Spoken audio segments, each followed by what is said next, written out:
वंदे मातरम। नमस्कार, जय श्री राम। ये सवाल अक्सर ही उठता रहा है, ख़ास तौर से दिशा सालियान का जो केस जो मार्च 2025 से माननीय उच्च न्यायालय मुंबई में हमारी पिटीशन पहुंची सतीश सालियान जी के माध्यम से, नीलेश ओझा जी के बतौर एक सीनियर एडवोकेट, उनके साथ में 30-40 एडवोकेट्स बंधुओं की टीम के साथ में। तब से एक सवाल रह रहे के बीच में आता रहा।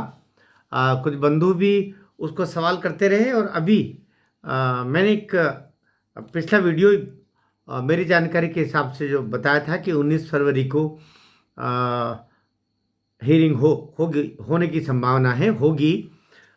लेकिन उस दिन सामान्यतः अन्य राज्यों में छुट्टी नहीं होती है, लेकिन महाराष्ट्र में उस दिन शिवाजी महाराज की जयंती के उपलक्ष्य में छुट्टी है। कुछ स्थानों पर ऐच्छिक है और हाई कोर्ट में सामान्यतः सुप्रीम कोर्ट के निर्देशों अनुसार वहाँ जो शेड्यूल जारी होता है उसके तहत ही छुट्टियाँ होती है। लेकिन बाद में जब मैंने जानकारी निकाली तो 19 फरवरी को सचमुच वहाँ पर छुट्टी है। अब क्या होगा उस संदर्भ में दूसरे वीडियो पर बात करेंगे। इस वीडियो में विशेषकर हम बात करने जा रहे हैं कि ये जो केस अभी वहाँ चल रहा है, जिसको बोलते हैं अंग्रेजी में लिंगर ऑन होना, लगातार घिसट रहा।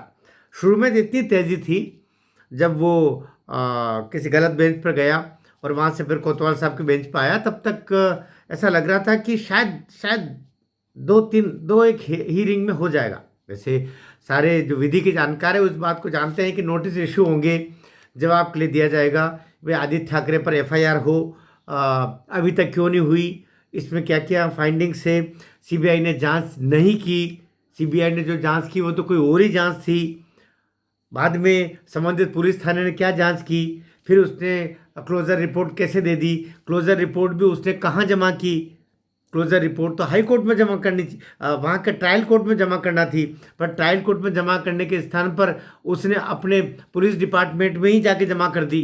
तो ये जो पूरा गड़बड़ झाला हुआ है, ये जो अनियमितता हुई है, उसको लेकर के और केस होना था। तो अभी जो बात चली, अब यद्यपि वो उसके लिए इतना लिंगर और होने की, इतना लंबा खींचने की ज़रूरत नहीं थी। 1, 2, 3 तारीख के बाद में ही उसमें तय होता था, हो जाना था। आपके लगभग 10 तारीख लग गई। 10 तारीख लगभग 8 से 10 तारीख लगने के बावजूद भी आप ऑर्डर अब तक क्यों नहीं प्राप्त कर सके, या कि माननीय उच्च न्यायालय द्वारा अब तक एफआईआर का आदित्य ठाकरे के खिलाफ आदेश क्यों नहीं हुआ? एक सहज सवाल है। इस बीच में 3 बेंचें बदल गई, तो क्या हर बेंच तू कर ऐसा तो नहीं कर रही, या ये करेगा वो करेगा, नहीं वो करेगा ऐसा तो नहीं कर रही। मैं कोई सवाल नहीं उठा रहा हूँ, जुडिशरी पर सवाल उठाने का न मेरा साहस है, न मुझे उठाना चाहिए। वो आखिरी उम्मीद है, जुडिशरी न्यायालय हमारी आखिरी उम्मीद है। हम विधायिका से, कार्यपालिका से और जो हमारा तीसरा स्तंभ है, लगभग उससे भी हारे हुए हैं। तो हमारे पास एकमात्र न्यायपालिका ही है। वैसे तो स्तंभ तो 3 ही बोलते हैं, लेकिन चौथे जो हमारा मीडिया है उसको भी एक स्तंभ की तरह लेते हैं। उसने तो क्या किया है वो दुनिया जानती है, इसलिए उस पर तो अभी हम बात कर नहीं रहे हैं। हमारे पास उम्मीद की अंतिम किरण न्यायपालिका ही है। इसलिए न्यायपालिका पर सवाल उठाएंगे तो हम जाएंगे कहाँ? आखिरी उम्मीद भी हमारी खत्म हो जाएगी। लेकिन के बाद सवाल तो महत्वपूर्ण है। इसलिए कानून का विद्यार्थी होने के बावजूद मैं ये सवाल कर रहा हूं कि क्या जजेस भी मनुष्य होते हैं, उनके भी परिवार होता है, उनके प्रति पूरी सहानुभूति और पूरी चिंता रखते हुए भी मैं ये सवाल कर रहा हूं कि वे जिस कुर्सी पर बैठे हैं उसकी अपनी जिम्मेदारियां तो हैं। वे दाऊद इब्राहिम से डर नहीं सकते, वे आदित्य ठाकरे के जो इंटरनेशनल क्रिमिनल से संबंध हो सकते हैं उनसे जजेस डर नहीं सकते। वे उद्धव ठाकरे जैसे जैसे खतरनाक व्यक्ति से डर नहीं सकते। नहीं, क्यों डरेंगे? वे माना कि उनके बारे में कहा जाता है कि वे कई हत्याएं करवा देते, है ना। राजनीतिक आदित्य ठाकरे बारे में, उद्धव ठाकरे के बारे में, इनके इंटरनेशनल संबंधों के बारे में तो कहा ही जाता है कि लोगों की हत्याएं करवाना, सुपारी लेकर के मरवा देना, इसमें भी माहिर है, ऐसा कहा जाता है। तो जजेस क्या इस बात से डर सकते हैं कि उनका भी परिवार है? ऐसा तो नहीं कि ये निर्णय वो करेगा, एफआईआर का आदेश वो देगा, नहीं वो नहीं वो देगा, नहीं वो नहीं वो देगा। ऐसा लगता नहीं है, ऐसा लगता नहीं। मैं सवाल नहीं उठा रहा हूँ, सवाल नहीं उठा रहा हूँ, मैं खुद से सवाल उठा रहा हूँ और खुद ही जवाब दे रहा हूँ कि ऐसा होता नहीं, ऐसा होता नहीं। वरना जज त्यागपत्र दे देता ना, वो त्यागपत्र दे भी देना चाहिए। ऐसे जजेस ऐसे मामले में अपने आप को विड्रॉ, जैसे एक जज ने अभी भोसले साहब ने किया ना, शायद संभवतः भोसले साहब ही है या गडकरी जी है, जिन्होंने हाईकोर्ट मुंबई में कहा ना कि मैं सीबीआई के पहले एडवोकेट रहा हूँ, जिस कारण से मैं अभी इसमें सीबीआई की एंट्री हो रही है इस केस में, इस कारण से मैं इसका जज नहीं हो सकता। एक बात और आपको बताना चाह रहा हूँ, होता क्या है, 8-10 साल की प्रैक्टिस के बाद में संबंधित राज्य सरकारों के रिकमेंडेशंस पर जो सीनियर एडवोकेट होते हैं वो हाई कोर्ट में सीधे जज बन जाते हैं। ऐसे सैकड़ों उदाहरण मिल जाएंगे पूरे देश में, कोई परीक्षा नहीं होती, सीधे वो कल तक जो एडवोकेट थे हाई कोर्ट में, दूसरे दिन वो वहां पर जज बन के बैठ जाते। आपको अटपटा लग रहा होगा ना, लेकिन यही सच्चाई है। तो ऐसे मैं भोसले साहब ने, गडकरी साहब जो भी इन्होंने कहा कि साहब मैं पहले सीबीआई का एडवोकेट रहा हूँ, लिहाजा मेरे उनसे रिश्तों को लेके बात आएगी और इस कारण से मुझे सीबीआई के इसमें इन्वॉल्वमेंट के कारण केस से मुझे हटा गया। हंसी तो आती है ना। क्यों करते लोग नौकरी? उस केस विड्रॉ के बजाय कुर्सी पूरी छोड़ना ठीक नहीं लग रही होगी, ठीक नहीं लग रही होगी उनको। इससे ज़्यादा सवाल करेंगे तो फिर दूसरे सवाल उठ जाएंगे। तो मैं अपना दर्द रख रहा हूँ, दर्द रख रहा हूँ। मैं कंटेम्प्ट वाली बात नहीं बोल रहा हूँ, मेरा अपना दर्द रख रहा हूँ मैं, इसलिए शायद कहा होगा। तो लेकिन अब जिस मुद्दे पर मैं आपसे बात कर रहा हूँ, कुछ वो सवाल वही था, फिर मैं बहक गया थोड़ा, मुझे आप क्षमा करेंगे, थोड़ा बहक गया बीच में कि सुप्रीम दूसरे केस दूसरे किसी राज्य में इसको ट्रांसफर क्यों ना कर लिया जाए। दूसरे किसी राज्य में दिशा सालियान के केस को ट्रांसफर क्यों नहीं कर लिया जाए, जहां आदित्य ठाकरे, उद्धव ठाकरे, इनके ताल्लुकात, इनका असर, इनका भय, टेरर, ये वगैरह कुछ न हो और वहां आसानी से हो जाए। ठीक है, हो सकता, लेकिन उसके लिए 2 शर्त है। एक शर्त, आवेदन देना पड़ेगा। कहाँ आवेदन देना पड़ेगा? सुप्रीम कोर्ट में, हायर कोर्ट में देना पड़ेगा। आदेश तो हायर कोर्ट करेगा ना। मुंबई हाई कोर्ट खुद थोड़ी नहीं जा करके अपने फाइलें ले जा करके और प्यून को बोलेगा कि जा तू जाके कल उत्तर प्रदेश जाके दे दे, हरियाणा जाके दे दे, मध्य प्रदेश में जबलपुर हाई कोर्ट जाके दे देना, या लखनऊ उत्तर प्रदेश में दे देना, इलाहाबाद हाई कोर्ट बेंच में जाकर रख देना। ऐसा थोड़ी करेगा।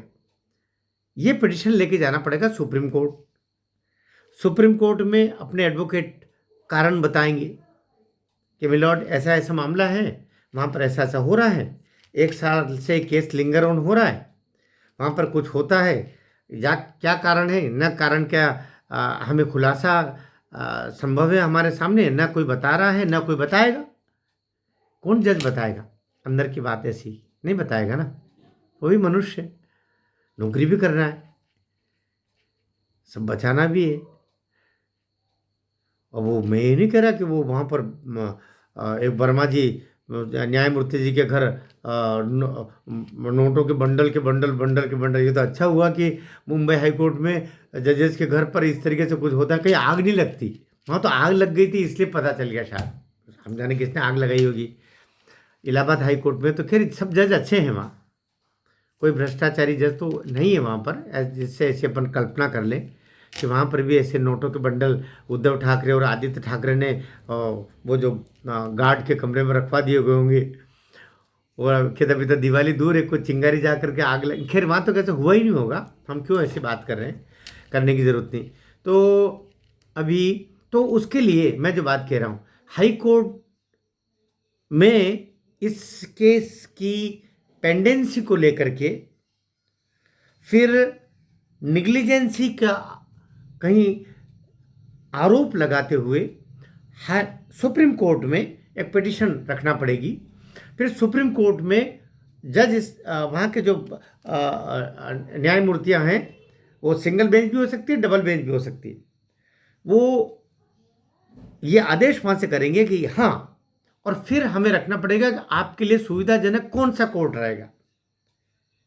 अर्थात सतीश सालियान का एडवोकेट, सतीश सालियान एडवोकेट मतलब सतीश सालियान है ना, उनके एडवोकेट बोल रहा हूँ, सतीश सालियान ही बोल रहे हैं। वो कहेंगे कि नहीं साहब, हमको यूपी दे दीजिए आप, या हमको समानांतर मध्य प्रदेश भी जबलपुर पास पड़ेगा, हमें हाई कोर्ट वहाँ का दे दीजिए हमको, है ना, या जहाँ का बोले वो तमिलनाडु मद्रास का बोल दे। मैं कह रहा कि एक उदाहरण दे रहा हूँ, तो वहाँ से आपको विकल्प देना पड़ेगा कि किस कोर्ट को आपको ठीक से, पिटिशनर की बात सुनी जाएगी, निश्चित सुनी जाएगी।